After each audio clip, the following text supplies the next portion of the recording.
오늘 우리에게 주시는 하나님의 말씀은 요한복음 4장 35절에서 38절까지 말씀입니다. 요한복음 4장 35절에서 38절까지 말씀입니다. 신약성경 148면에 있습니다. 요한복음 4장 35절에서 38절까지 말씀입니다. 제가 봉독해 드리도록 하겠습니다. 너희는 넉 달이 지나야 추수할 때가 이르겠다 하지 아니하느냐? 그러나 나는 너희에게 이르노니 너희 눈을 들어 밭을 보라. 희어져 추수하게 되었도다. 거두는 자가 이미 삭도 받고 영생에 이르는 열매를 모으나니 이는 뿌리는 자와 거두는 자가 함께 즐거워하게 하려 함이라. 그런즉 한 사람이 심고 다른 사람이 거둔다 하는 말이 옳도다. 내가 너희로 노력하지 아니한 것을 거두러 보내었노니 다른 사람들은 노력하였고 너희는 그들이 노력한 것에 참여하였느니라. 아멘. 오늘 읽은 요한복음 4장 요 내용은 아주 잘 알려진 성경 스토리입니다. 예수님하고 사마리아 한 여인하고 쭉 대화를 나누는 게 4장 앞부분에 자세하게 나와 있어요. 예수님께서 일부러 사마리아 땅을 찾아가세요. 당시에 사마리아 땅은 좀 소외된 지역이었습니다. 피가 섞였어요. 예전에는 그 순수 이스라엘 사람들이었는데 아수르 침공도 받고 바벨론 침공도 받고 서로 섞이고 이러다 보니까 마치 혼혈족처럼, 그래서 정통 유대인들에게는 늘 좀 괄세 또는 멸시의 대상이 사마리아 땅입니다. 근데 일부러 가시는 거예요. 예수님이 그 사마리아 지역에서 또 역시 한 소외되어 있는 여인을 일부러 예수님께서 찾아가세요. 그 여인에 관해서 성경이 자세히 소개를 해요. 여자는 과거에 남편을 5명 두었고 지금은 정식 결혼도 안 하고 6번째 남자하고 동거를 하고 있는 사람으로 소개를 하고 있습니다. 그러니까 언뜻 생각을 해봐도 참 인생이 좀 대단히 복잡한 이런 사람이 분명해 보이고, 또 그 과정을 여기까지 거쳐오면서 얼마나 많은 상처를 받았을까, 상처가 많은 이런 여인으로 보입니다. 그렇다고 해서 지금 또 형편이 안정이 되어 있는 것도 전혀 아니에요. 성경을 보면 여전히 현재도 불안해요. 그리고 사람들로부터도 따돌림을 받고 있는, 평판이 안 좋고 사람들 눈을 피해서 다녀야 되고 동네 사람들, 가까운 사람들 만나기를 꺼려하는 이런 여인으로 소개를 하고 있어요. 근데 예수님이 의도적으로 이 여인을 찾아 나서요. 여러분, 중요한 것은 이 여자가 예수님을 먼저 찾아 나온 게 아니란 사실입니다.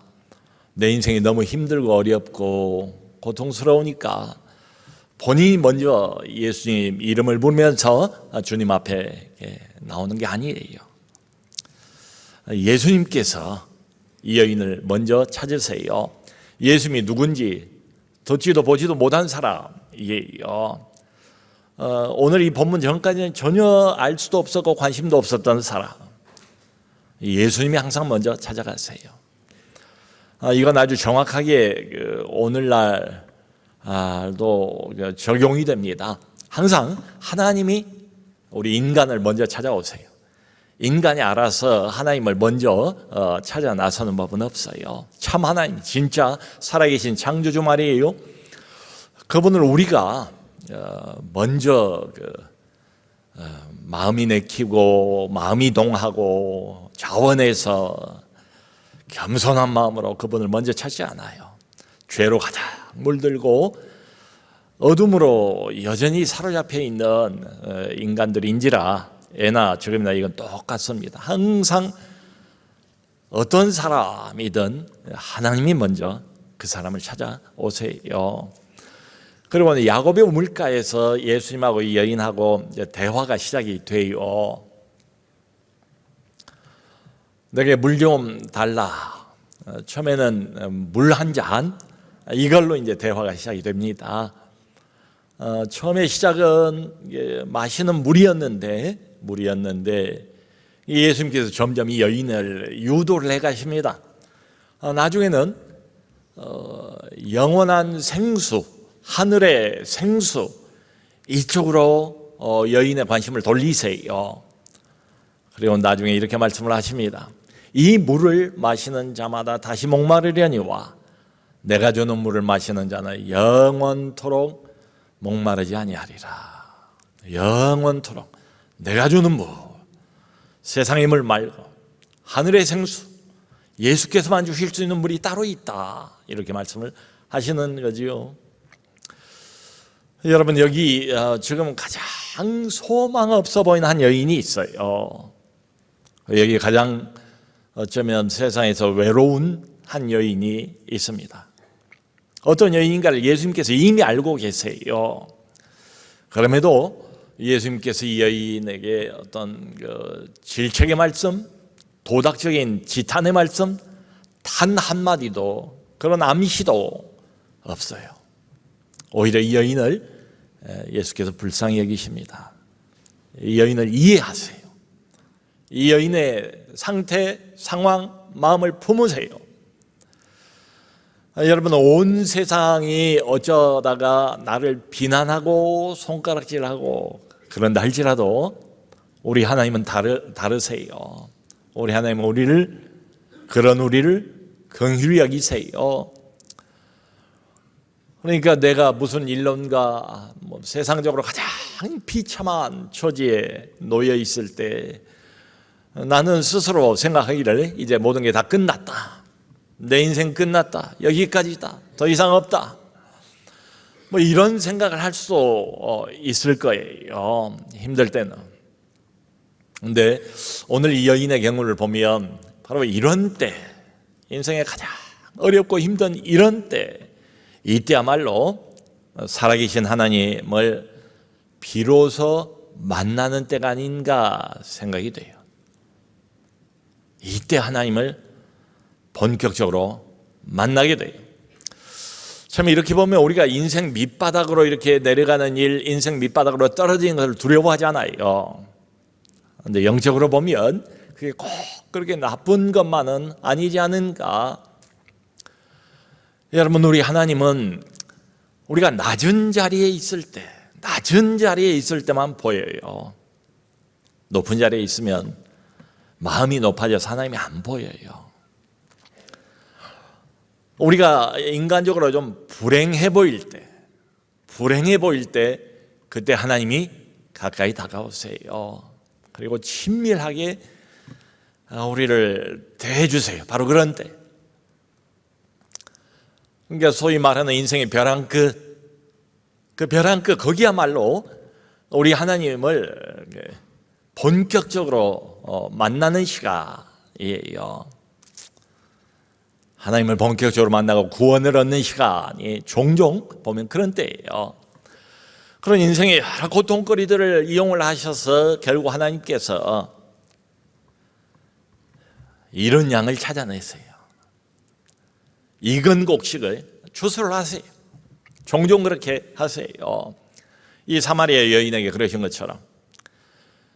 그 성경을 보면 여인이 예수님을 만나고 난 다음에 즉석에서 변화가 와요. 시간이 좀 걸린 게 아니에요. 즉각적인 변화입니다. 그것도 보통 변화가 아니에요. 일부만 변한 것처럼 보이지도 않아요. 이 여인의 삶 전체가, 영혼 전체가 180도 완전히 바꿔진 것처럼 그렇게 보여요.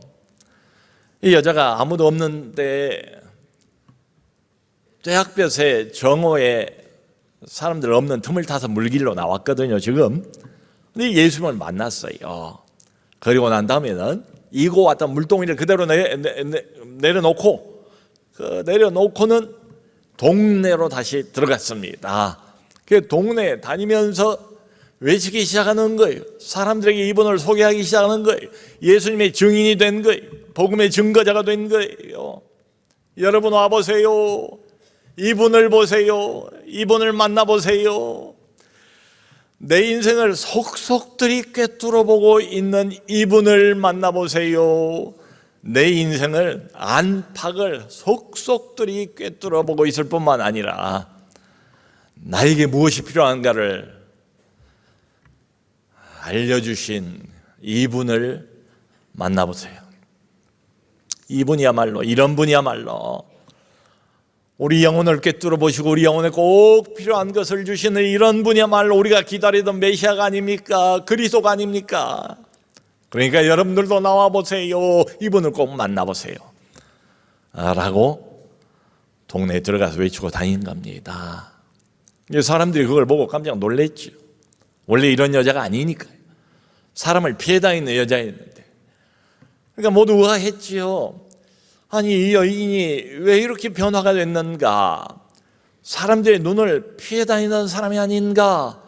근데 어찌 저렇게 담대하게 변화가 됐는가? 의아했어요. 그리고는 여인의 이야기를 듣고 예수님에게 동네 사람들이 많이 나왔대요. 그리고 예수님을 만나고 본인들이 진짜 믿음을 또 갖게 됐다는 거예요. 여러분, 예수 모르는 세상 사람들, 교회 바깥에 있는 사람들, 교회에 대해서 관심도 없고 오히려 교회를 좋지 않게 부정적으로 생각하는 사람들, 이런 사람들도 많이 있잖아요. 근데 그 사람들이 예수님에게 나오는 통로가 있어요. 오늘날도 이건 동일해요. 우리의 변화된 모습, 달라진 모습.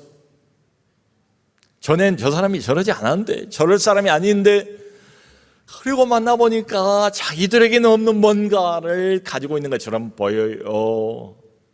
저 사람 처지와 형편으로 보면 저럴 수가 없는데 기쁨도 있고 만족도 있고 삶의 여유도 있고 양보도 있고 희생도 있고 자기에게는 없는 것을 가지고 있는 변화된 모습을 봐요.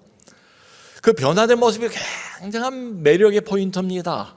안 믿는 사람들에게 예수께로 이끄는, 저 사람 왜 변했지? 내가 없는 뭔가를 가지고 있는 것처럼 보이는데 이유가 뭐지? 호기심, 궁금증. 알고 보니까 교회 나가고 예수를 믿더라. 예수님께로 끌어들이는 가장 큰 통로, 수단, 나의 변화된 모습. 이게 매력의 포인트예요. 그 사이에 제자들은 이제 동네로 음식을 사러 갔대요. 돌아와서는 예수님에게 음식을 권하는 겁니다. 선생님, 음식 가지고 왔습니다. 배고프시죠? 좀 잡수세요. 라삐어 잡수소서. 그런데 예수님께서 제자들에게 이렇게 말씀을 하세요. 나에게는 너희가 알지 못하는 먹을 양식이 있다. 그러니까 깜짝 놀라면서 자기들끼리 수군거려요. 아니, 누가 우리 없는 사이에 선생님에게 음식을 미리 갖다 드렸는가? 예수님께서 34절, 35절에서 아주 중요한 말씀을 이렇게 하세요. 나의 양식은 나를 보내신 이의 뜻을 행하며 그 일을 온전히 이루는 이것이니라. 그리고 이어서 이렇게 말씀을 하십니다. 너희는 넉 달이 지나야 추수할 때가 이르겠다 하지 않느냐? 그러나 나는 너희에게 이르노니 너희 눈을 들어 밭을 보라. 희어져 추수하게 되었도다. 이렇게 말씀을 하세요. 지금 육신의 눈으로 볼 때는 아직 파란, 익기도 훨씬 전이에요. 넉 달이 더 남았어요. 아직은 파란 보리이삭에 불과하단 말이에요. 근데 예수님은 지금 영적인 눈으로 영적인 일, 영혼에 대한 일, 그걸 말씀을 하시는 거지요. 이미 있게 됐대요. 이미 하나님이 다 익혀놨대요. 하나님이 다 준비해놨대요. 하나님이 다 일하셨대요. 추수만 하면 된대요. 예, 다릅니다. 우리 시각하고. 지금 제자들은 배가 고프니까 배고픈 생각만 나고 음식 생각만 하고 있어요. 근데 예수님은 나의 양식은 그랬잖아요. 먹어서 배부른 양식 말고 안 먹어도 이 일만 되면은 만족하고 기쁨으로 가득하고 삶의 의미와 보람을 느낄 수 있는 그것 말이에요. 그걸 나의 양식이라고 표현을 한 겁니다. 예수님은 영혼만 생각하고 제자들 없는 사이에도 사마리아 여인 한 영혼을 살려내셨지요. 여러분, 여기서 예수께서 말씀하신 나의 양식은 바로 하나님의 일을 행하는 겁니다. 그게 예수님이 말씀하시는 나의 양식이에요. 예수님이 이 땅에 오신 이유, 하나님의 아들이 이 땅에 굳이 오신 이유, 죄 많은 캄캄한 이 세상 한복판으로 뛰어드신 이유, 세상을 구원하기 위해서, 영혼을 구원하기 위해서, 지금도 죄의 감옥에서 방황하고 있는 수많은 인류를 하나님 앞으로 끌어들이기 위해서 이 땅에 오신 거잖아요. 나의 양식이래요. 한마디로 영혼 구원입니다. 그게 예수님의 기쁨이에요. 예수님의 만족이에요. 그런데 제자들은 넉 달 후만 바라보고 있는 셈이에요. 이를테면 지금 먹을 수도 없고 이걸 어떻게 하겠어요, 보리이삭을. 그러니까 눈에 보이는 그 보리이삭만 생각하면서 아직 넉 달이나 남았다, 때가 아직 멀었다라고 생각을 합니다. 넉 달 후만 쳐다봐요. 그런데 예수님은, 우리 주님은, 추수의 주인 되신 이분은 지금을 보세요. 넉 달 후가 아니고, 보장도 안 되는 미래 어느 시간이 아니고 지금 그것도 정통 유대 땅도 아니고 사마리아 땅, 여기가 다 추수밭이다. 보라, 지금이다. 여기가 다 추수밭이다. 그렇게 말씀을 하시는 거예요. 이미 하나님께서 시작하신 일, 이미 하나님께서 준비해 놓으신 일, 그걸 보라, 이런 말이지요. 여러분, 이 말씀을 생각을 해보면 우리가 사람을 바라보는 눈을 좀 바꿔야 되지 않을까 생각이 돼요. 우린 그저 인간적인 눈을 가지고, 인간적인 생각을 가지고, 인간적인 시각, 인간적인 판단을 합니다. 사람에 대해서. 근데 눈을 들어 밭을 보라, 추수하게 되었다. 그러니까 일단 사람을 보면서 영적인 차원에서 미리 단정하지 말아야 될 것 같아요.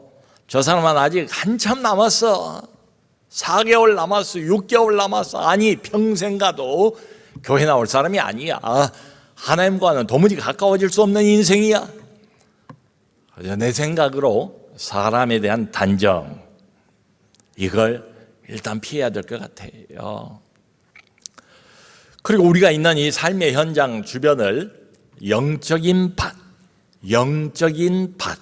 이렇게 생각을 해야 될 것 같아요. 성도 여러분, 우리 가정은 추수밭입니다. 우리의 일터도 주님 말씀에 의하면 추수밭입니다. 우리가 만난 사람들도 한 사람 한 사람이 다 이렇게 보면 추수의 밭들이에요. 그렇다고 해서 뭐가 금방 큰 변화가 사람들에게 나타나지는 않아요. 이 사마리아 여인처럼 그런 경우도 있어요. 없는 건 아니에요. 근데 대부분의 경우는 금방 무슨 큰 변화가 있는 건 아니에요. 대신에 그 전에 작은 변화들이 나타나요. 작은 변화들. 놓치기 쉬워요. 그런데 깨어있으면 이 작은 변화들이 보인다고요. 영적인 눈을 뜨고 바라보고 있으면 이 작은 변화들, 하나님이 하시는 일, 하나님이 그 영혼 안에서 무슨 일을 벌이고 계시는가 준비하고 계신 일, 하나님의 손길, 이런 것들이 느껴지죠. 아무리 교회 이야기를 하고 권면을 해도 콧방귀만 뀌는 그런 남편인데, 어느 날은 지인 장례식장에 갔다 와서 전혀 생각 못했던 이야기를 하는 거예요. 남편이 뭐라고 하는가 하면, 오늘 장례식장 가서 이제 장례 예배를 이제 거기서 드렸는데, 뭐 장례 예배 참석을 했는데 아무리 안 믿는 사람이라고 해도 앉아 있어야지 어떻게 하겠습니까? 종종 장례 예배가 복음을 전하고 십자가를 전하고 예수 사랑을 전하고 아주 절호의 기회이기도 해요. 근데 이 남편이 그런 말을 하는 거예요. 장례식장에서 목사님 그 설교를 들었는데 이상하게도 목사님 그 말씀이 내 마음에 오늘 남아있다라고 고백을 하는 겁니다. 여러분, 이것은 어쩌면 이미 하나님께서 남편의 마음을 무르익게 만들어 놓으셨다, 남편의 마음밭을 하나님이 다 추수할 수 있도록 익혀 놓으셨다는 신호일 수 있어요. 회사에서 늘 만나면 농담 많이 하고 장난기가 많은 그 동료, 교회에 전혀 관심이 없어요. 세상 재미에 이렇게 취해서 사는 그런 사람인데, 어느 날은 점심시간에 그 사람답지 않게 아주 진지한 표정으로, 내가 교회 집사인 걸 알아요, 그 사람이 다가와서는 그렇게 묻더라는 거예요. 교회 다니면 정말로 마음이 편해질 수 있습니까? 마음이 몹시 불안하죠. 두렵지요. 세상의 그 뭔가로 인해서 마음이 몹시 흔들리고 불안하고 두렵고 가눌 길이 없어요. 교회 다니면 정말 마음이 편해질 수 있습니까? 라고 묻더라는 거죠. 어쩌면 하나님께서 이미 오래전부터 이 사람 마음 깊은 곳에서 마음을 만지시고 준비를 하고 계시는 신호일 수 있어요. 여러분, 추수의 주인은 하나님이십니다. 우리는 영혼을 익힐 수가 없어요. 우리는 영혼을 만들 수도 없어요. 우리는 영혼을 어둠에서 빛으로 옮길 수 있는 그런 존재가 아니에요. 우리는 그런 역량이 없어요. 그건 인간의 소관이 아니에요. 항상 추수의 주인, 영혼의 주인 하나님이세요. 우리 주님이세요. 주님이 우리를 이렇게 저렇게 사용하시는 것 뿐이지요. 그래서 여기 보면 예수님께서 거두는 자가 있다 말씀하시고 또 심는 자가 있다고도 말씀을 하세요. 주인은, 추수의 주인, 영혼의 주인 하나님이신데 주님께서 사용하시는 사람들이 참 많아요. 거두는 자도 있고 또 심는 자도 있고 그래요. 그러니까 이렇게 보면 영적인 추수는 어떤 한 사람의 업적이 아니라 이런 말씀이지요. 그러니까 우리가 지금 내는 써도 눈에 당장의 어떤 열매가, 영적인 열매가, 추수가 없다 할지라도 헛수고는 아닙니다. 내가 얼마나 오랫동안 애를 썼는데, 내가 선물도 주고 내가 기도도 하고 내가 매달려도 보고 가진 애들 다 써봤는데 이 사람은 안 돼, 낙심할 수도 있어요. 그런데 여러분, 지금 당장에 눈에 뭔가 보이지 않는다 할지라도 그게 헛수고는 아니에요. 곡식이 자라는 걸 생각해 보세요. 처음에 씨를 심자마자 곡식이 쑥쑥 자라가지고 며칠 만에 추수가 가능하고 이런 거 아니잖아요. 적어도 봄에 씨앗 심으면 여름 지나고 땡볕 맞고 비 맞고 가을, 그래도 늦가을이 되어서야 우리가 추수를 하지 않습니까? 적어도 6개월은 걸린다고요. 이 곡식이 쑥쑥 자라는 게 눈에 보입니까? 가끔 가다가 밭에 나가보면 벌써 이렇게 자라있고 또 자라있고 그러지요. 그러니까 우리 눈에는 안 보인다 할지라도 곡식이 어떻게 자라겠어요? 저 혼자 자라겠습니까? 사람이 우리가 자라게 해서 자라겠습니까? 그게 아니지요. 하나님께서, 우리는 날마다 감시하고 날마다 체크하고 그러지 않았다 할지라도 하나님께서 날마다 쉬지 않고 그 이파리를 키우시고 줄기를 또 세우시고 열매를 만들어내시고 열매가 커지게 만드시고 하나님께서 일을 하시는 거지요. 그래서 지금 당장 우리 눈에는 안 보여요. 그게 그렇다고 해서 헛수고가 아니다. 열매가 중요하죠. 열매가 중요하고 결과가 중요하지만 그거 못지않게 심는 것도 아주 중요해요. 그런 이야기입니다. 이 모든 것을 주관하시고 관장하시는 분은 우리 하나님이세요. 하나님이 심는 자도 쓰시고 거두는 자도 쓰시고 또 거름 주는 자도 있어야 되고 물 주는 자도 있어야 될 것 아니에요. 다 하나님이 사용하신다, 이런 뜻이지요. 그래서 여기 38절을 보면 예수님께서 제자들이 그렇게 말씀을 하세요. 내가 너희로 노력하지 아니한 것을 거두러 보내었나니. 여러분, 제자들이 이 사마리아 여인 추수하고 사마리아 동네를 이제 통째로 추수를 하는데 무슨 보탠 게 있습니까? 노력한 게 있습니까? 제자들이 이 시점에서 애쓴 게 있습니까? 그저 음식 구하러 동네 갔다 온 것밖에 없잖아요.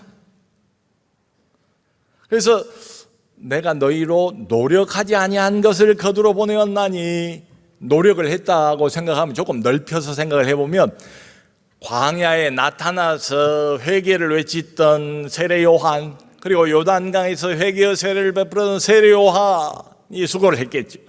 아니 더 거슬러 올라가 본다면 이미 수백 년 전부터 앞으로 언젠가는 새날이 온다, 은혜의 시대가 온다, 메시아가 나타난다, 온 세상을 구원하고 인류를 죄에서 구원할 그리스도가 오신다, 끊임없이 반복해서 외쳤던 선지자들, 그 사람들이 노력을 했겠죠.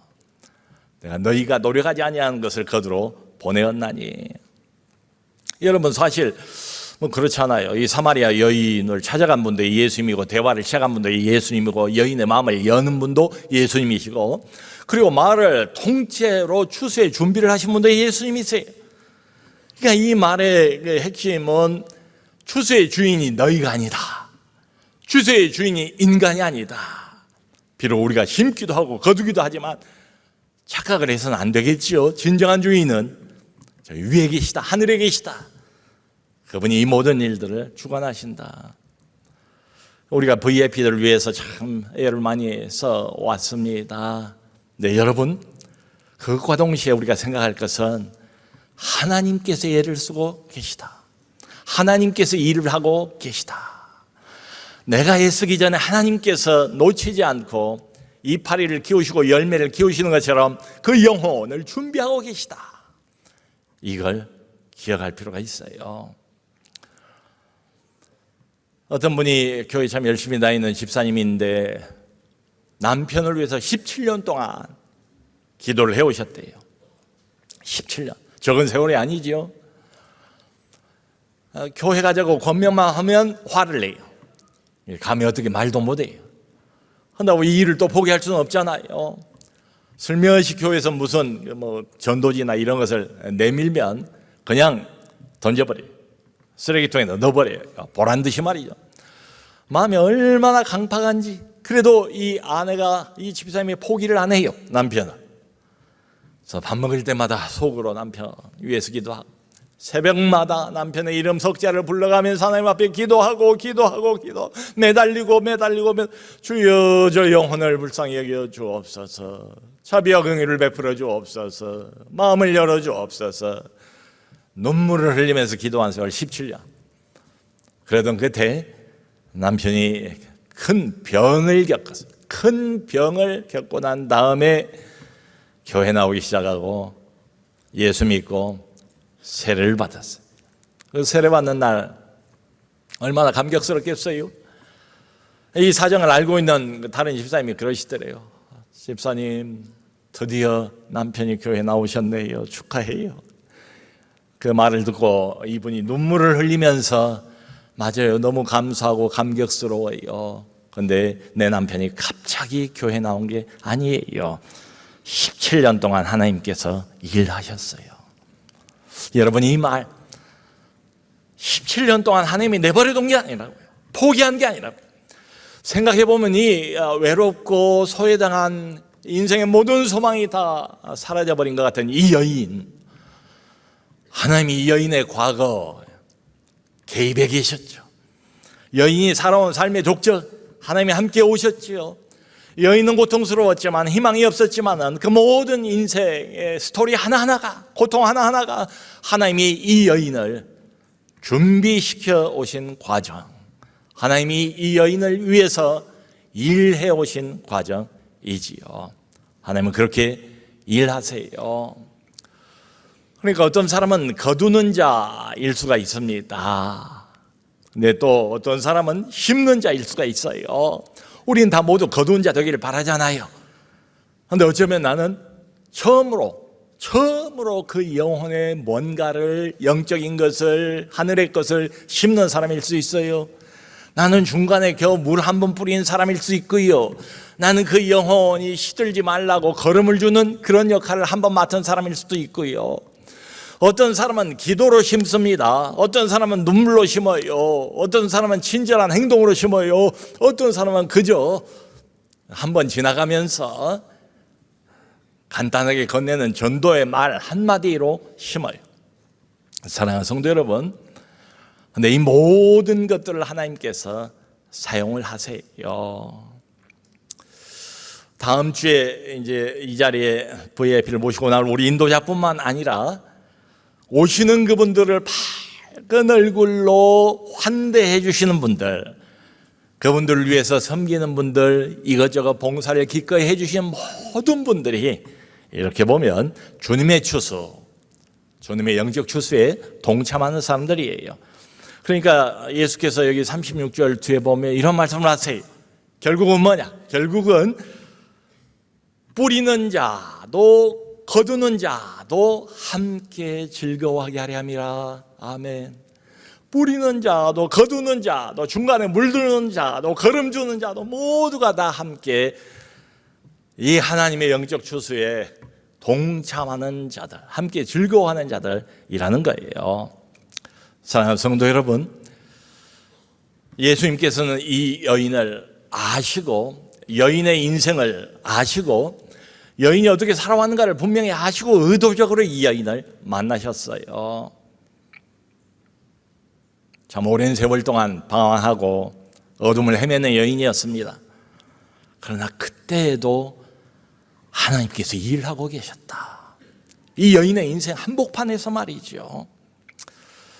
마치 그런 것처럼 지금은 뭐 열매가 눈에 안 보여도 우리 자녀에게서 하나님께서 이미 일하고 계십니다. 우리 배우자에게서 우리 하나님께서 이미 일하고 계십니다. 우리가 마음속에 품고 이름 석자를 부르면서 기도하고 있는 VIP 그 인생 속에서 하나님께서는 이미 일하고 계십니다. 우리가 이걸 믿읍시다. 그저 내 눈에 당장에 보이는 이것에 매이지 말고 우리가 생각할 때는 아직 멀은 것 같고 아직 설익은 것 같고 저 사람은 영원토록 하나님 못 만날 것 같고 근데 단정하지 말아야 돼. 내가 너희에게 이르노니 눈을 들어 다시 밭을 보라. 그때 눈은 인간적인 눈 말고 세상적인 눈 말고 나의 편견의 눈 말고 하나님의 눈, 영적인 시각, 믿음의 눈 그걸 가지고 보라. 사랑하는 성도 여러분, 우리 주변에 있는 사람들이 추수밭입니다. 믿음의 눈을 가지고 우리 주님의 눈을 가지고 이 밭을 바라봅시다. 그리고 주님이 버리시는 이 복된 추수, 영적인 추수잔치에 모두 참여하는 우리 모두 될 수 있기를 주 예수 그리스도의 이름으로 축원합니다.